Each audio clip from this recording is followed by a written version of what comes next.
अमेरिकेकडून tariff कमी झाला आणि शेअर बाजारावरती अनुकूल असे परिणाम पाहायला मिळाले। बाजार उघडता शेअर मार्केटमध्ये सध्या मोठी उसळी झाल्याचं पाहायला मिळतंय। सेन्सेक्स 2500 अंकांनी वधारलाय तर निफ्टी 700 अंकांनी वाढलाय। डॉलरच्या तुलनेमध्ये रुपयाही वधारला असल्याचं बोललं जात आहे।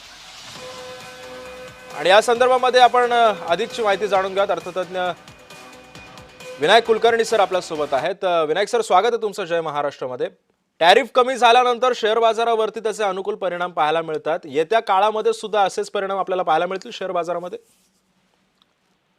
हो, त्याचा ट्रम्पच्या लहरी स्वभाव लक्षात घेता हे त्यांनी जे केलेलं आहे की आधी 25% दंडात्मक होतं आणि 25% त्यांनी आपल्या नेहमीचं टॅरिफ लावलेलं होतं। आज ते दंडात्मक टॅरिफ पूर्ण काढलेलं आहे आणि आपलं जे नॉर्मल टॅरिफ जे 18% त्यांनी जे काही सांगितलं त्याप्रमाणे की जे आपल्यालाही मान्य होतं। तर त्या दृष्टिकोनातून हे किती दिवस ते टिकेल याच्यावरती ते अवलंबून राहील, पण हा निर्णय खूप चांगला आहे आणि निश्चितच त्याच्यामुळे शेअर बाजाराला उभारी मिळेल आणि ती मिळालेली आहे, दिसतच आहे। आता जवळजवळ 2.5% मुंबई शेअर बाजार निर्देशांक पण वरती गेलेला आहे। 83,800 वर आहे, 2133 अंशांनी तो वधारलेला आहे।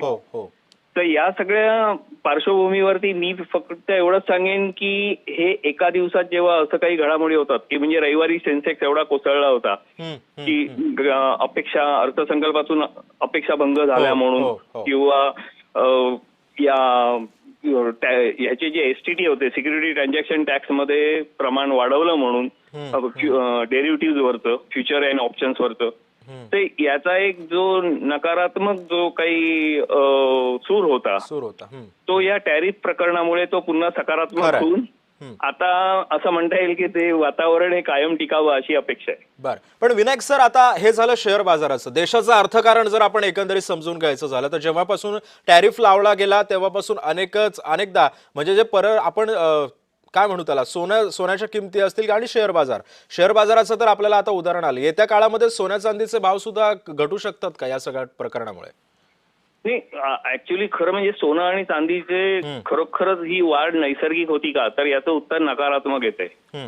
कारण त्याच्यावरती सट्टा खूप केला गेला किंवा कारण चांदीच्या बाबतीत तर अधिक प्रमाण जास्त झालं, कारण चांदी 1 लाखांनी जवळजवळ खाली आली। म्हणजे जेव्हा एवढ्या मोठ्या प्रमाणावरती सट्टा होत असतो त्यावेळेला सामान्य गुंतवणूकदारांनी खरं म्हणजे अशा सोनं चांदी सारख्या याच्यात भले किती आपल्याला त्याच्याबद्दल आपुलकी असली, आस्था असली, आसक्ती असली असं मी म्हणेन, तरी यापासून दूर राहिलं पाहिजे आणि ते भाव स्थिर झाल्यानंतर तुम्हाला जो काही निर्णय घ्यायचा आहे तो तुम्ही घेतला पाहिजे।